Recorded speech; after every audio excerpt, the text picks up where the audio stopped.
What up, everybody? In BMF Season 4, Episode 5, we saw the contrasting parallels between B-Mickey and his girl Aisha and Charles and Lucille Flannery. The aftermath of Charles and Lucille's divorce, and Charles find out that Lucille pawned their wedding ring, while after B-Mickey's daughter's surgery, B-Mickey gives Aisha a ring, asking for her hand in marriage. Then we saw the contrasting parallels continue in episode 6 as well, as B-Mickey's family comes together with him and Aisha getting married, while the Flannery family falls apart as everybody's now doing their own thing. Charles no longer wants to live, feeling like he's failed as a father, a husband, and a provider, and as a man in general. And Lucille's a big part of the reason to blame for him feeling that way. Nikki's pregnant, and Meech and Terry are at odds. Then we get to the end of episode 6 after Meech and Terry have a pretty serious argument, with Terry telling Meech that their family was better off without him. The narrator then said, "Our brotherhood used to be a religion we both believed in, but now that faith was at an all-time low.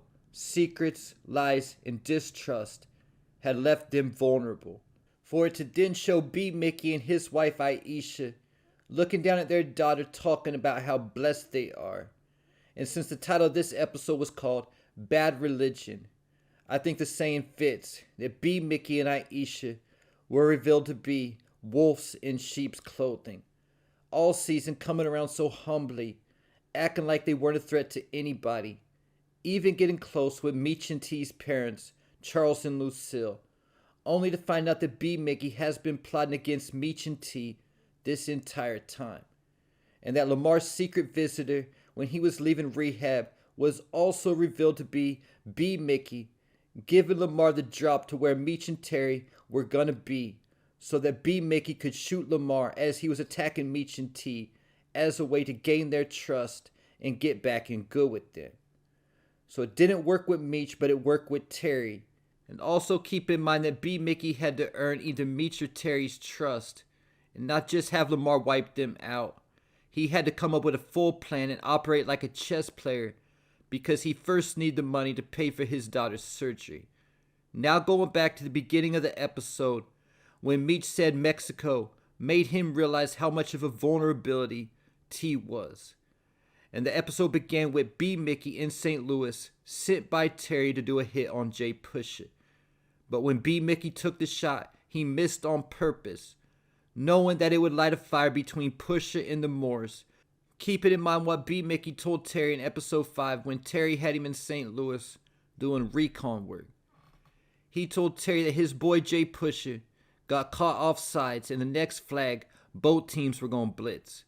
Meaning Pusha was trying to move in on the Moors' territory, and this beef was one event away from breaking out into all-out war. So B-Mickey knew exactly what he was doing by missing Jay Pusha on purpose. But I also think that B-Mickey might have foreshadowed his own death at the end of episode 6 as well, because Aisha was having second thoughts and told B-Mickey maybe they should stop while they're ahead, since they already got their daughter's surgery paid for. But B-Mickey declined, and he said he was going to go all the way with his plan, and that he would square it up with God when he meets him. This could definitely be a clue that B-Mickey's going to be meeting God sooner rather than later. And there was another major clue that I also think foreshadowed B-Mickey's death. When Jay Pusha killed his boy Sean for leaking his plans. Definitely one of the best scenes of the season, how Jay Pusha smoked Sean, then pissed on him.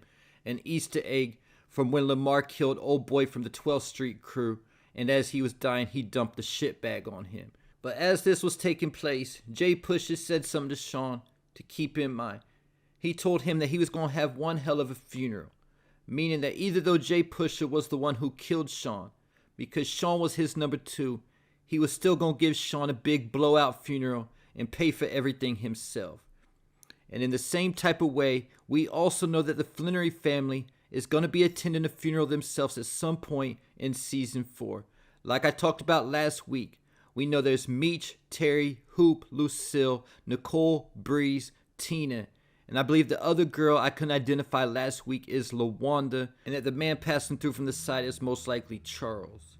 with one of the pictures showing Lucille weeping.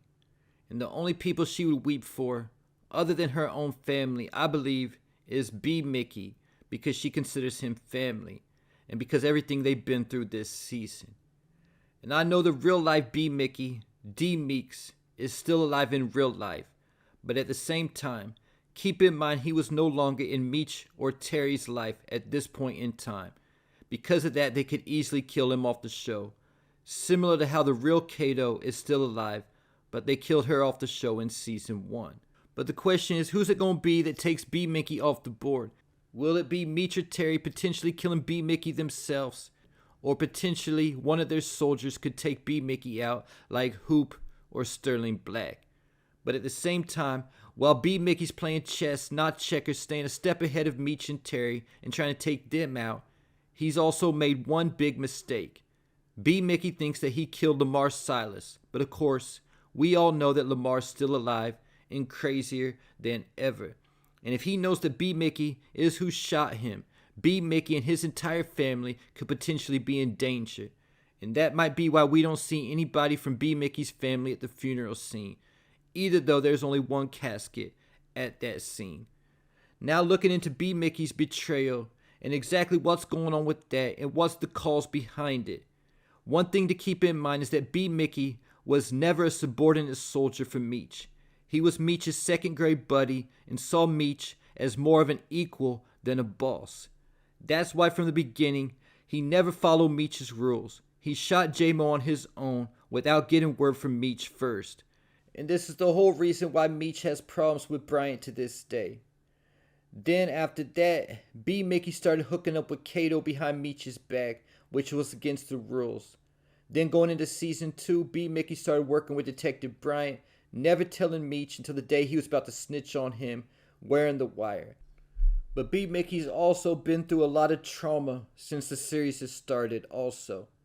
He lost his mother while he was locked in the trunk of a car so he couldn't be there when she died.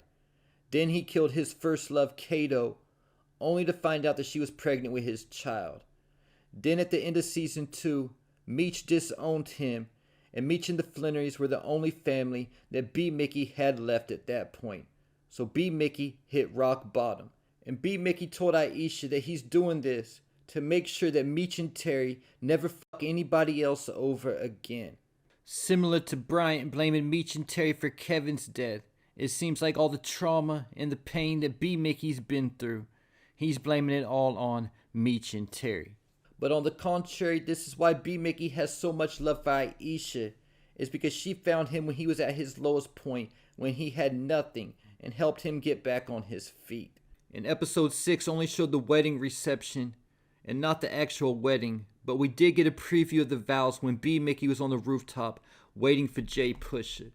It said, "My ride or die, Aisha.